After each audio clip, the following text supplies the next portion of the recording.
Well,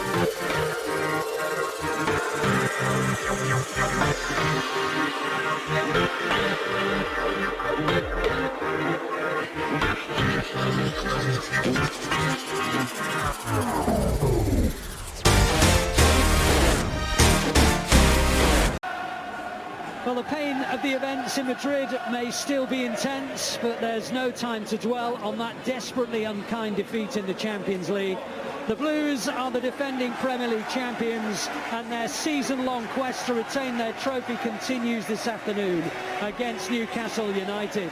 There may not be a trip to Paris to prepare for, but there is no greater measure of a team than their consistency over 10 months of the Premier League. And the Blues still have the destiny of the title in their own hands. Indeed, following last night's draw for Liverpool, the Blues are 10 points from their 4th title in 5 years. What an achievement that would be.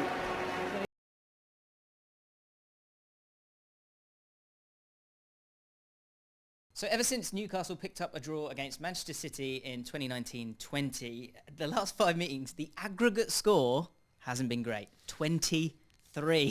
That is hilarious. Is it all going to change, though? Because this feels like a new Newcastle. They have pretty much, 70% of a new squad.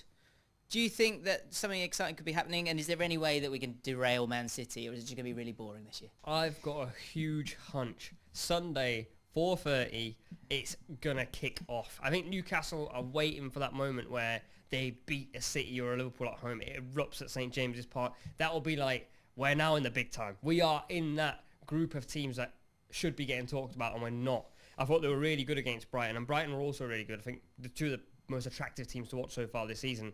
They won that opening game as well, but they look composed. You know, when you get loads of new players, like Forest a little bit, it's a bit disjointed. It's a bit, who's doing what? Who's the guy? Who's the main player you're going to give it to? With Newcastle, it's very fluid. Credit to Eddie Howe.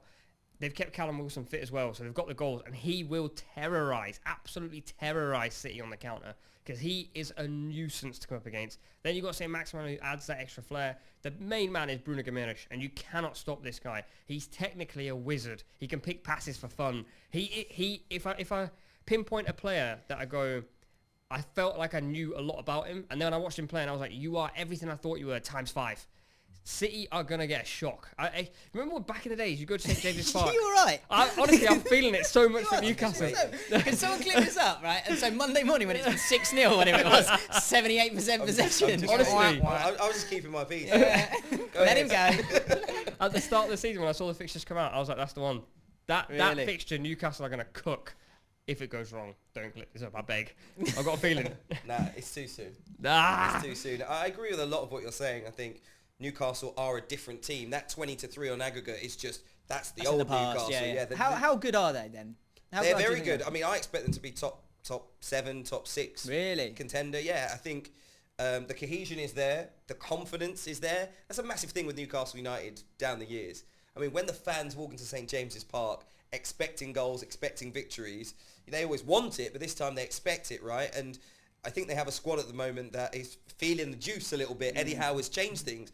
That lift of Mike Ashley no longer being the owner, a different style of football. Obviously, it wasn't very popular under Steve Bruce, of course. That weight being lifted off their shoulder, you can still see it. It's almost like the end of last season, right? The first couple of games, I haven't seen a major change, other than they feel like they should be going out there every single week and competing to win the match. I mean, compared to the team that was bottom of the league at the start of the year and looking like they were dead cert for relegation, it's a totally different Newcastle United. I just, let's be respectful to Manchester City. They are on another level. It's not going to be an easy game for them by any stretch of the imagination. I think Newcastle could win. I'm not even saying that it's like Newcastle could win the game, but I'm saying that it's not necessarily the moment that ignites the new Newcastle United that's going to be a Champions League, not just qualifying team, but winning team. I think we're at least 18 months, 2 years away from that, and a few more very good transfers. At this point in time, I see a team, better than the likes of Manchester United, better than the likes of West Ham, and what we've seen already this season. They get bodies into the box. There's a commitment to scoring goals. That is, like you say, credit to Eddie Howe. That defence is absolutely fantastic. What is it, 1.4 XG conceded thus far, right up there, top 2, I think, in the Premier League so far. the defensive signings have been as good as the ones that they've got in the midfield and the forward areas, and there's more to come. I just think, this weekend, playing Manchester City, a confident Manchester City as well, just finding their way with Erling Haaland, but ultimately still a very high-class outfit, is going to be a little bit too much. Look, it could be, listen, it's just a little bit too soon for me. Yeah, the sort of this is Man City finding their way then, is it? I would love to sit in a space here of optimism, but it's been taken by you two. You seem to be seeing something I'm not here. You talk about their expected goals against. They are second, which is great. Man City are first with 0.5. Their control of football matches, it's bordering on boring at this point because they are so utterly dominant. No doubt it's elite. I have incredible praise for them. But this Man City side is outrageous. The only thing that gives Newcastle a chance for me is the fact that it's at St James's and the crowd. But it's a madhouse, St James's Park. But I wonder, anything can happen. I wonder 20 minutes in that Newcastle have had 5 touches by that point. City have played West Ham and Bournemouth. So that's a bit of West Ham, who were expected to finish 7th this year. Yeah, but West Ham also just lost to Forest. So that expectation which they should have won. In play that 9 times, they win 10 times, they win 9. But they didn't know. So okay. that's the fact. That feels like results bias. Okay.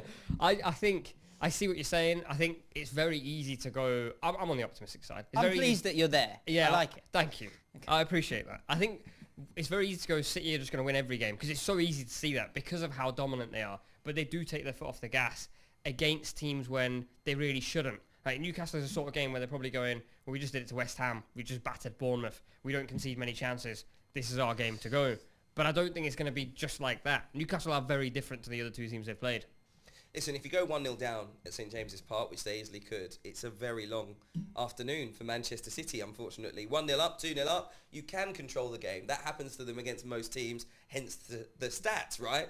But ultimately, you go away to St James's Park, it might be a set piece, might be a counter-attack. I don't see... Listen, if Newcastle score first, all I'm saying is, wow, the crowd goes up. The players have that added motivation. There's a little bit extra bite in all of those tackles because ultimately they're smelling this success at Newcastle. It's tangible to them. They're almost there. Just like Nabe, they're just waiting for that game that could ignite things. So, to beat Manchester City at home, like I say, that's one that they will have dreamt of. It could be tricky for Manchester City. Look, they can dominate possession all they want. It's about the scoreline. Final question. In a word, I just want a name, okay? You've got to put your mortgage on who scores the first goal in this game. Who are you going for? Who are you going for? What an awful question. Who are you going for? It's Erling Haaland. The guy scores a goal every game and he didn't score in the last one, so he's going to be really annoyed and he's going to score loads. Man City win this game, okay? I like it. I can't see it. No, I think Haaland will probably score. he will probably score. And look, the only thing that you said it a little bit earlier on about it being a transitional. I think I said it was a transitional at Manchester City. It is. They're still working out that they have to play for one person and one person only. And it's when it clicks, it looks absolutely beautiful, and that's how he's got his goals so far, and he makes great runs, and De Bruyne can play those beautiful passes. When it clicks, it's brilliant. But if that doesn't click, they're left passing the ball around the other 10 players. If he's a little bit disassociated from the rest of the team, a little bit isolated, if that happens, their forward line hasn't yet been through that with Haaland in the team. So they haven't been through any adversity with him. They haven't found a plan B with him in the team yet. They haven't needed to. So if they need to find the plan B, that's all I'm saying. Okay. It could be a tricky afternoon. We haven't seen any adversity yet. We end the video with your answer to my question. What's the answer? Callum Wilson. Thanks so much for watching ESPN on YouTube, and for more sports highlights and analysis, be sure to download the ESPN app, and for premium content and live streaming, subscribe to ESPN+.